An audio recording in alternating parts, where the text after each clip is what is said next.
وزیراعظم محمد شہباز شریف ایران کے مرحوم صدر سید ابراہیم رئیسی اور وزیر خارجہ عبدالحیان کی وفات پر تعزیت کے لیے ایران روانہ۔ محمد شہباز شریف ایران میں ایرانی سپریم لیڈر آیت اللہ خمینی اور ایران کے قائم مقام صدر ڈاکٹر محمد مخبر سے ملاقات کریں گے۔ وزیراعظم پاکستان کے عوام اور حکومت کی جانب سے تعزیت کا اظہار کریں گے۔ ایرانی صدر سید ابراہیم رئیسی اور ہیلی کاپٹر حادثے میں جاں بحق ہونے والے ان کے ساتھیوں کی نماز جنازہ تہرین کی جامع مسجد میں ادا کی گئی۔ ایرانی سپریم لیڈر آیت اللہ خمینی نے نماز جنازہ پڑھائی۔ ہر مکتبہ فکر کے افراد کی شرکت۔ ثانیہ تبریز کے شہداء کی نماز جنازہ پر رکعت آمیز مناظر۔ مرحوم کی تدفین کل ان کے آبائی شہر مشہد میں کی جائے گی۔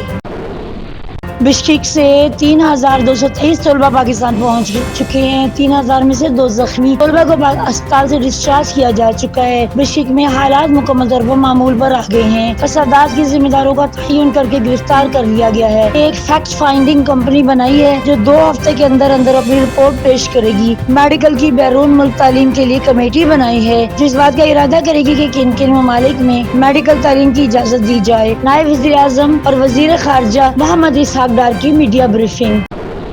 توانائی کی ضرورت پوری کرنے کے لیے ملکی وسائل کو بروئے کار لانا ہوگا۔ معاشی سرگرمیوں کی بحالی کے لیے سستی توانائی کو یقینی بنانا ہوگا۔ پابی گیس منصوبہ انتہائی اہم ہے۔ غذائی تحفظ کو یقینی بنانے کے لیے کلین انرجی ناگزیر ہے۔ اقتصادی ترقی کے لیے انرجی سیکیورٹی ضروری ہے۔ پائیدار ترقی کے لیے ماحول دوست ٹیکنالوجی کو اپنانا ہوگا۔ وفاقی وزیر ڈاکٹر مصدق ملک اسلام آباد میں پاکستان انرجی سمپوزیم سے خطاب۔ قائم مقام چیئرمین ناصر صدال کی صدارت میں چند اجلاس جاری۔ اور چترال میں 5 سینٹرز قائم کر رہے ہیں۔ مزید 2 سینٹرز قائم کیے جا رہے ہیں۔ ریلوے کی بہتری کے لیے اقدامات کر رہے ہیں۔ موجودہ وفاقی کابینہ کے ارکان تنخواہ کے بغیر کام کر رہے ہیں۔ وزیر قانون اعظم نذیر تارڑ کا سینٹ اجلاس میں اظہار خیال۔ وزیر اعلیٰ پنجاب مریم نواز نے جیل ریفارمرز کا جامع پلان طلب کر لیا۔ فیصل آباد اور راولپنڈی میں ویومن جیلوں کے قیام کی اصولی منظوری۔ بخشی خانے اور لاک اپ کی بہتری کے احکامات جاری۔ اجلاس میں جیلوں سے جرائم پیشہ افراد کے ممکنہ بیرونی رابطوں پر تشویش کا اظہار۔ بلوچستان کے یلیوب میں 21 اپریل سے آپریشنز جاری ہیں۔ سیکیورٹی فورسز نے اقوام 29 دہشت گردوں کو جہنم واصل کیا ہے۔ آپریشن کے دوران 14 مئی کو خفیہ معلومات پر کارروائی کی گئی۔ میجر بابری اسی آپریشن کے دوران بہادری سے لڑتے ہوئے شہید ہوئے ہیں۔ افغان سرحد سے دہشت گردی کے واقعات میں اضافہ۔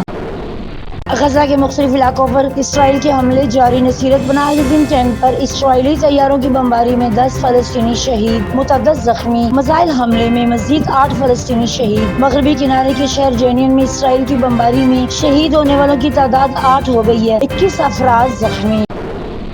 ناروے اسپین آئرلینڈ کی طرف سے فلسطین کو بطور ریاست تسلیم کرنے کا اعلان۔ باضابطہ اعلان 28 مئی کو کیا جائے گا۔ فلسطین کو ایک آزاد ریاست کا بنیادی حق حاصل ہے۔ ناروے اسپین وزیر اعظم جناس گیارسٹون اسپین کے وزراء کی کونسل 28 مئی کو ایک آزاد فلسطین ریاست کو تسلیم کرے گی۔